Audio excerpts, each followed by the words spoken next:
At the wedding we went to, my wife spent the entire evening dancing intimately, constantly with her so-called male best friend, barely acknowledging my existence.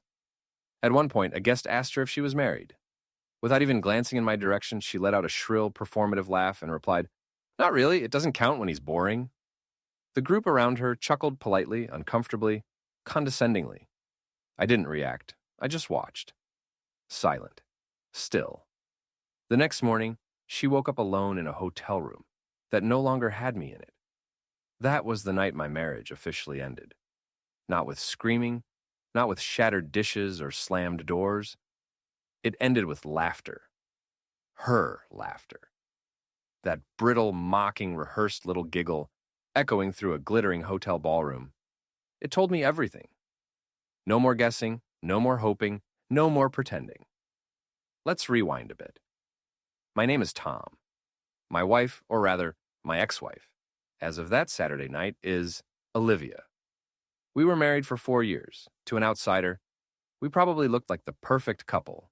Beautiful home, luxury cars, curated vacations, the whole polished package.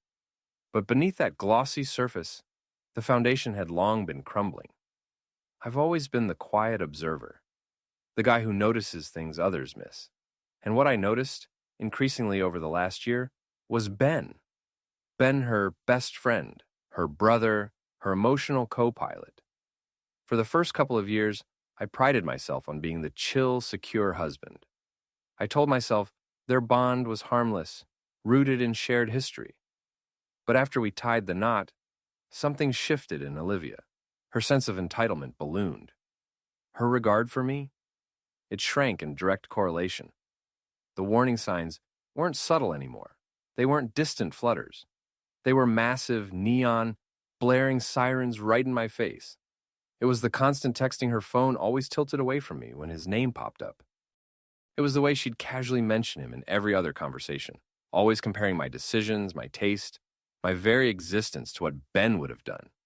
The moment I knew I had to start planning my exit quietly, methodically, was about 8 months ago. We were planning our anniversary trip. I'd spent weeks researching a secluded mountain cabin, the kind of tranquil retreat I knew we both used to cherish. When I showed her the photos, her reaction was lukewarm at best. The next day, she came to me with a better idea. Ben had suggested we go to that brand new luxury resort on the coast instead.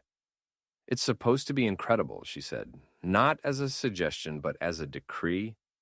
My carefully crafted plan? Irrelevant. We went to the resort. I spent 4 days watching her send Ben photos of sunsets, cocktails, and infinity pools. That's when it hit me.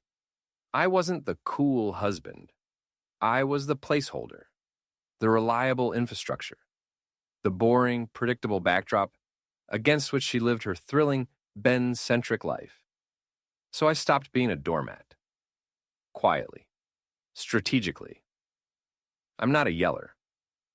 I don't thrive on drama, that's her stage. I'm a planner. I began laying the groundwork. First call. A lawyer. A sharp, no-nonsense attorney recommended by a trusted friend. I booked a 90-minute consultation just to map out my legal position rights, liabilities, vulnerabilities. The house was in my name, purchased and fully paid off before I ever met Olivia. That was my anchor. He walked me through protecting everything else, investments, accounts, assets. The next day, I opened entirely new bank accounts at a different institution. I started rerouting the bulk of my income there, leaving just enough in our joint accounts to maintain the illusion of normalcy. Brick by brick, I built my escape route.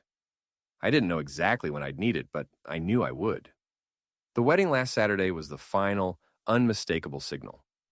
It was for one of Olivia's college friends, a lavish, expensive affair. Olivia was in her element, surrounded by people basking in attention. She'd bought a brand new designer dress for the occasion, a little pricey, she'd mentioned casually, and charged it to our shared card. All night, she was glued to Ben's side, laughing too loudly, dancing too suggestively, performing for an audience that didn't include me. I didn't try to compete for her attention. I was there to observe, to collect data. I had a feeling this night would be pivotal. Around 10 p.m., I was standing near the bar chatting with the groom's uncle. Olivia was across the room with Ben and a few strangers. I saw a woman gesture toward Olivia's wedding ring and ask if she and Ben were married. Instead of simply saying no and pointing to her actual husband standing 20 feet away, Olivia launched into a performance. She let out that same fake high-pitched laugh and said, "Oh, I'm married." But not to Ben, unfortunately. Then, she leaned in conspiratorially and added, "Not really anyway. It doesn't count when he's boring." The group laughed, that polite, pitying, slightly cruel laugh. And that was it. No rage, no heartbreak. Just a deep, icy calm. Absolute certainty. This wasn't a marriage. It was a farce. And I was the punchline. I didn't say a word. I just gave her a small nod from across the room. A nod she probably mistook for attentiveness. It wasn't. It was confirmation. Message received. I turned, walked out of that ballroom without looking back, and headed straight to our hotel room. The party was over. My marriage was over. Time to execute the plan. Update. 1. The first thing I did in that hotel room was remove my wedding ring. I placed it gently on the dresser and stared at it for a full minute. It felt like shedding a costume I'd worn too long. Then I packed my bag. Every motion was calm, intentional. I wasn't acting on impulse. I was following a protocol I'd mentally rehearsed for months. I was a man executing a meticulously crafted plan. Nothing more. I checked out of the hotel, retrieved my car, and drove home. No music, just silence. That 40-minute drive was the most peaceful stretch of time I'd experienced in over a year. The mental burden of pretending, of absorbing daily microaggressions and quiet humiliations, had finally lifted. I arrived at the house. My house around 11:30 p.m. Step 1. Secure the property. I walked straight to the smart home control panel in the kitchen. I pulled up the user settings, located her profile, and with 2 clicks, deleted it. Her access code? Gone. Her key fob? Deactivated. I walked to the garage and manually reset the entry code. In under 5 minutes, she was locked out of her own home, legally, digitally, physically. Next, cut off the money. I sat at my desk, logged into our joint bank account, the one I'd kept funded for her monthly expenses, car payments, shopping sprees, lunches with friends. Balance, a few $1,000s. I transferred every cent to my personal account. Then, I logged into my primary credit card portal. She had a supplementary card she treated like a personal slush fund. I scrolled through recent charges. The wedding dress, a spa day with Ben's sister, new luggage for a girl's trip she was scheming. I reported her card as stolen. The account froze instantly. The financial umbilical cord? Severed. Then came the hardest part. Her belongings. I had a stack of unassembled moving boxes in the garage purchased weeks earlier, for precisely this moment. For the next 3 hours, I systematically erased her presence from my home. I felt no anger, no grief, just a strange, clinical detachment, as if I were an estate executor, clearing out the possessions of someone who'd long since moved on. I emptied her walk-in closet, cleared her side of the bathroom vanity, removed every trace from her home office, every dress, every pair of shoes, every overpriced skincare product. I sealed each box with tape, labeled nothing, and stacked them neatly in the garage. With every box, the house felt more like mine, quieter, cleaner, calmer. At 3 a.m. I sent a 2-word email to my lawyer, file it. Then I went to bed and slept more deeply than I had in a year. The call started the next morning. First, a cheerful, clueless one from the hotel front desk. She assumed I'd left for work. An hour later, confusion and irritation. Her card had been declined trying to pay for breakfast with Ben. An hour after that, full-blown panic. She was standing on the front porch, frantically pressing her key fob. I answered that one. "Tom, what the hell's going on? I'm locked out," she screamed. "I know," I said. "What do you mean you know? This isn't funny. Let me in." "No." My voice was flat, emotionless. "I heard what you said last night, Olivia. I heard you tell a room full of strangers your marriage doesn't count because I'm boring. So consider this me doing you a favor, making your life a little more exciting. You're free. No more boring husband, no more boring house. She immediately backtracked. It was a joke. You're overreacting. You misunderstood. It doesn't matter, I said. It's done. Your things are packed into 42 boxes in the garage. A moving company's coming tomorrow to take them to a storage unit. I paid for 3 months. I'll text you the details. The joint account is empty. The credit card is canceled. Divorce papers will be served Monday. We're finished. I could hear Ben in the background, coaching her, telling her I was bluffing, that I was just being dramatic. He'd driven her home, her knight in shining armor. You can't do this, she sobbed. I already did, I said. Have a nice life. I hung up, blocked both their numbers. Phase 1, complete, update 2. Of course, they didn't just accept it. People like Olivia and Ben don't handle consequences with grace. They need to reframe reality, so they're the victims. For a few hours, they loitered outside. My security cameras caught them testing every door, Ben puffing out his chest, trying to look intimidating for the lens.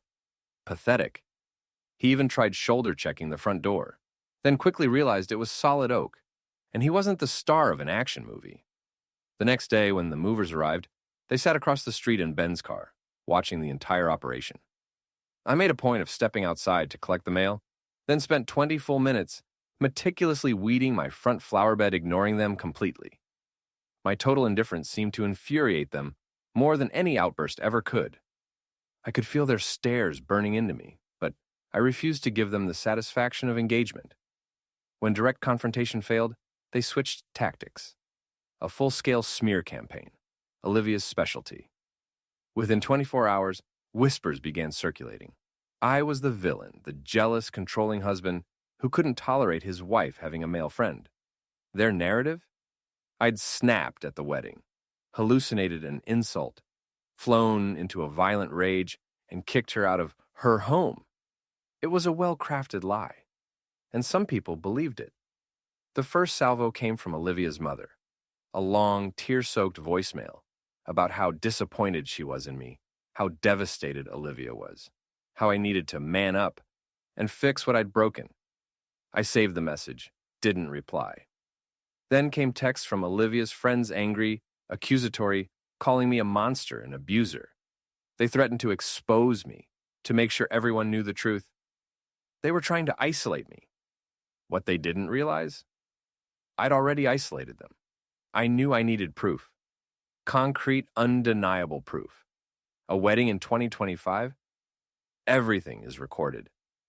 I didn't want to deal with the official videographer. I thought, who filmed the most? Who documented every moment? The bride's teenage cousin, Maya. She'd spent the entire night glued to her phone, filming everything for her Instagram. I found her online, sent a polite message, putting together a little memory book for the bride and groom. Would love to include your clips from the reception. She happily sent me a link to her entire folder. I spent an hour sifting through footage, and then I found it. A video focused on dancers in the foreground, but in the background, crystal clear, perfectly framed and perfectly audible. The bar scene. The woman asking the question, Olivia's fake laugh, and her voice sharp and unmistakable. Not really, anyway. It doesn't count when he's boring. My silver bullet. I clipped the 10-second segment. I wasn't going to blast it online. That wasn't the goal. The goal was surgical precision. I composed a group text. Recipients, the bride and groom, Olivia's parents, her sister, and crucially Ben's longtime girlfriend, Emily. I had her number from a dinner party months ago. The message was brief. I know you've all been hearing stories. I just want the truth to be clear. This is a clip from the wedding Saturday. The audio is what matters. This is why my marriage is over. I attached the video, hit send. Then I silenced my phone and went for a long, quiet walk. Final update. It's been 6 months. The divorce is final. My lawyer called it one of the fastest, cleanest dissolutions he'd ever handled. A video of your spouse publicly invalidating your marriage tends to strip away all negotiating power. But the video didn't just end my marriage. It detonated their entire ecosystem. The bride and groom were furious. Olivia had poisoned their special day with her toxic drama. They cut her off completely. They even sent me a private apology, a genuinely classy gesture. Olivia's parents? Oh, they were livid. Obsessed with appearances, the video of their daughter behaving so crassly, so publicly, was their worst nightmare. Word is, they confronted her with the footage. When she couldn't deny it, they withdrew all support, emotional and financial. The high-priced lawyer they'd hired for her? Fired. They told her to get a job and stand on her own 2 feet for the first time ever. Ben? He got scorched. His girlfriend, Emily, went nuclear. She didn't just dump him, she went public. She posted the clip on her social media, tagging both Olivia and Ben, wrote a blistering post detailing years of lies, manipulation, and disrespect, torched them completely. The story went viral in our circles. Their smear campaign against me, instantly forgotten, replaced by a full-scale public shaming. I also heard from a reliable source that Emily's father, a well-connected local businessman, made a few quiet phone calls. Ben's career in sales, which depended entirely on reputation and networking, in ruins. Olivia's life, as far as I can tell, has collapsed. No money, parents barely speaking to her, friends vanished.